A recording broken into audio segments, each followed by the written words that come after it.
Sabe quando a gente pensa em energia solar, a primeira imagem que vem na cabeça é quase sempre a mesma, né? Aqueles painéis fotovoltaicos azuis ou pretos em cima de um telhado.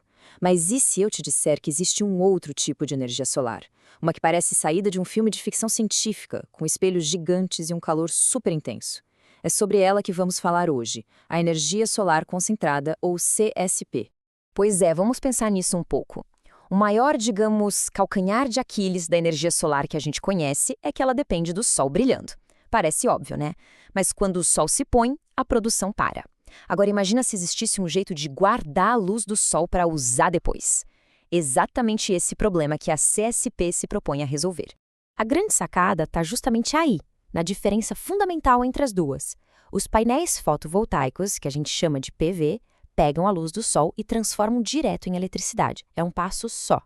Já a energia solar concentrada, a CSP, faz um caminho diferente. Ela usa a luz do Sol para criar um calor absurdo e só depois é que esse calor é usado para gerar eletricidade. É um processo de duas etapas. E essa segunda etapa faz toda a diferença. Tá, mas e daí? Por que essa diferença de processo é tão importante? Por causa de uma coisa chamada curva do pato. Olha só que doido. Durante a tarde, quando o sol está a pino, a produção de energia solar fotovoltaica está bombando, lá no topo. Só que o pico de consumo de energia mesmo acontece mais tarde, quando todo mundo chega em casa, liga o chuveiro, o ar-condicionado, a TV. E é bem nessa hora que a produção solar vai a zero. Isso cria um vale e um pico no gráfico, que parece um pato.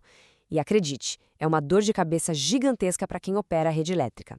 E é aqui que a CSP entra em cena com sua solução. Em vez de gerar eletricidade na hora, ela captura a energia térmica do Sol. E, veja bem, armazenar calor é muito, mas muito mais fácil e barato do que armazenar eletricidade em baterias. Essa capacidade de guardar o calor é o que vira o jogo. Para entender melhor, pensa numa lupa gigante. A ideia é basicamente essa. Milhares de espelhos direcionam a luz do Sol para um único ponto. Isso concentra tanta energia que aquece um fluido a temperaturas altíssimas, coisa de mais de 500 graus Celsius. Esse calor todo vira matéria-prima para gerar eletricidade quando for preciso. Bom, não existe um jeito só de fazer isso não. Existem 4 abordagens principais para concentrar o Sol, cada uma com seus prós e contras. Bora dar uma passada rápida por elas para a gente entender as diferenças. A primeira e a mais clássica, digamos assim, é a calha parabólica. São esses espelhos compridos e curvados que focam a luz do Sol num tubo que passa pelo meio. Dentro do tubo corre um fluido que vai esquentando e coletando todo esse calor. É uma tecnologia super testada, já comprovada em larga escala. Depois, temos a torre de energia solar, que é visualmente impressionante. Aqui, um campo imenso de espelhos no chão, os heliostatos, ficam seguindo o Sol e refletindo a luz para um único ponto, o topo de uma torre central. Com essa técnica, dá para atingir temperaturas ainda maiores e, por consequência, uma eficiência bem mais alta. Agora, os refletores de Fresnel, pensa neles como a versão mais econômica da história. Em vez de espelhos curvos, que são caros, eles usam tiras de espelhos longas e quase planas. É um jeito mais barato de fazer a mesma coisa, mesmo que se perca um pouquinho de eficiência no processo. E para fechar, o sistema de disco Stirling. Esse aqui é o top de linha em termos de performance. Cada antena parabólica dessas concentra a luz num motor super eficiente que fica bem no seu ponto focal. Eles são modulares e têm a maior eficiência de todos, mas também são bem mais complexos. Ok, a gente viu os espelhos, as diferentes tecnologias, mas agora vem a arma secreta. O verdadeiro pulo do gato da CSP não são os espelhos, mas sim o que ela faz com todo aquele calor. Ela consegue armazená-lo. É aqui que a mágica acontece.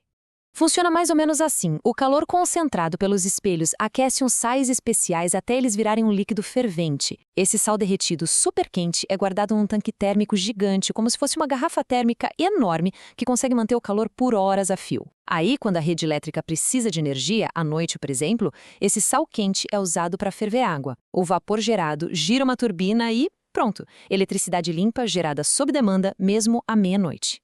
E olha, o potencial disso é absurdo. Não é pouca coisa, não. Alguns projetos mais novos, como um enorme que está sendo construído em Dubai, são capazes de guardar calor suficiente para funcionar com força total por até 15 horas seguidas, sem sol. Isso simplesmente muda as regras do jogo para a energia renovável. Bom, se a tecnologia é tão fantástica assim, com essa capacidade toda, fica a pergunta, né? Por que a gente não vê essas usinas em todo lugar? A resposta, como quase sempre na vida, se resume a uma única palavra: custo. Dá uma olhada nesse gráfico, ele deixa o desafio bem claro. Em 2020, o custo para gerar eletricidade numa usina CSP nova era umas 5 vezes maior que o custo numa usina fotovoltaica de grande porte. A verdade é que o preço dos painéis solares comuns caiu tanto, mas tanto, que ficou muito difícil para a CSP competir no preço olhando só para o custo por quilowatt-hora. E aqui tem uma mudança de perspectiva que é fundamental. A frase diz tudo. A CSP não compete com a fotovoltaica, ela compete com o gás. Pensa bem, por ter armazenamento e poder ser ligada a qualquer momento, o valor dela não é o mesmo de uma fonte que só funciona quando tem sol. O verdadeiro concorrente dela são as usinas de gás natural, que são justamente as que a gente liga hoje em dia para cobrir os buracos na geração de energia. Beleza, então vamos dar uma olhada em como está o cenário disso no mundo e quais são os outros perrengues que a tecnologia ainda enfrenta, além do dinheiro. A gente vê aqui que Espanha e Estados Unidos saíram na frente, são os pioneiros, né? Mas o ritmo de crescimento deu uma freada. Hoje, os projetos mais novos e mais ambiciosos estão em lugares com sol de rachar, como Marrocos, China e os Emirados Árabes Unidos. São esses países que estão empurrando a tecnologia para frente.